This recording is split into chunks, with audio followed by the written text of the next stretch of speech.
اچھا آپ کو پتا ہے کہ بلا اس 1 اپریل 1 اپریل فول اس کے پیچھے کہانی کیا ہے؟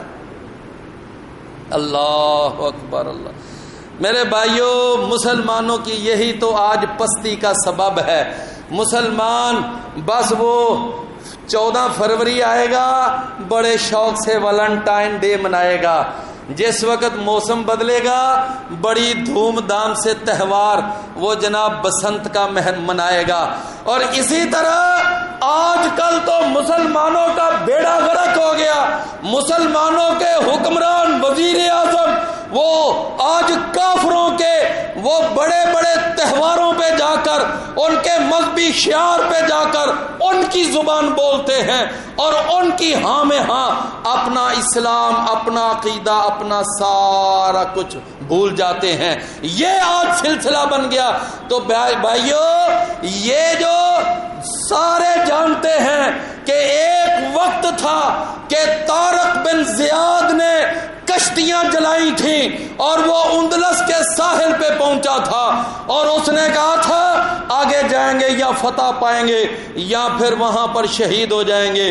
کشتیاں جلا کر طارق بن زیاد اندلس میں گیا تھا۔ اللہ نے فتوحات پہ فتوحات دی تھی۔ مسلمانوں نے وہاں 800 سال وہاں پر اقتدار کیا، حکومت کی، وہاں پر اپنی قوت کا سکہ جمایا۔ اور پھر ان مسلمانوں حکمرانوں کی نالائکیوں کی وجہ سے جب پھر وہ انگریز دوبارہ اپنے علاقوں پر قابض ہوئے، نتیجہ کیا نکلا؟ آپ کو یاد ہے کہ علامہ اقبال گیا تھا نا جب یورپ کے اندر، اس نے وہاں قرطبہ کی مسجد میں بیٹھ کر نظم پڑھی تھی اور وہاں پر اس نے بڑا افسردہ ماحول کے اندر یہ کہا تھا کہ اے یعنی وادی اندلس، کیا یاد ہے تجھ کو کہ تھا تیری ٹہنیوں پہ کبھی ہمارا آشیانہ؟ یعنی یہ اس نے وہاں پر یہ جا کر بڑی خوبصورت مغرب کی وادیوں میں گونجی آزا ہماری، تھمتا نہ تھا کہیں پہ مسلمان کا کارواں۔ یہ آپ مسلمانوں کی اس نے عظمت رفتہ کا تذکرہ۔ تو مسلمان وہاں پر رہے حکومت کی۔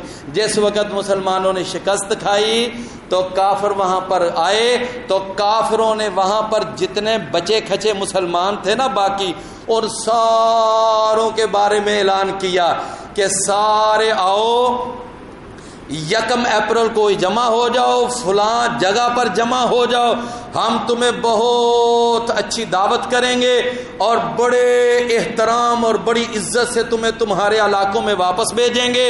انہوں نے سارے اکٹھے ہوئے۔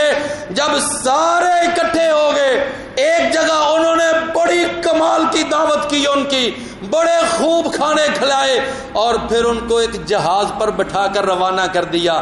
جب کیا درمیان میں ایک نیچے سوراخ ایسا کر دیا کہ جو آہستہ آہستہ اس کا میٹیریل گلتا جائے، بالآخر سوراخ نکل آئے۔ جب وہ سمندر کے عین وسط میں پہنچا اور وہ سارے حکمران جرنیل اوپر محلوں پہ بیٹھے ہوئے تھے، دریا جا کر سارا دریا کے اندر وہ جہاز ڈوب گیا اور سارے جتنے مسلمان تھے وہاں غوطے کھا کر ڈبکیاں لے کر مر رہے تھے اور وہ اوپر بے ایمان بیٹھے بنگڑے ڈال رہے تھے اور اوپر انجوائے کر رہے تھے۔ یہ دن جو تھا، یہ سن 1501 اپریل کا مہینہ 1 تاریخ، اس دن یہ واقعہ ہوا۔ اب انگریزوں نے اس کی یاد منانا شروع کر دی۔ ہر سال 1 اپریل کو وہ اپریل فول کے نام سے مناتے ہیں اور مسلمان بیوقوفوں کو، واقعی بیوقوف جن کو پتہ ہی نہیں کہ اس کے پیچھے کہانی کیا ہے۔ تو میرے بھائیوں، اس سے بچنا چاہیے، اپنے آپ کو بھی دوسروں کو بھی بچانا چاہیے۔ اللہ سمجھنے کی توفیق عطا فرمائے۔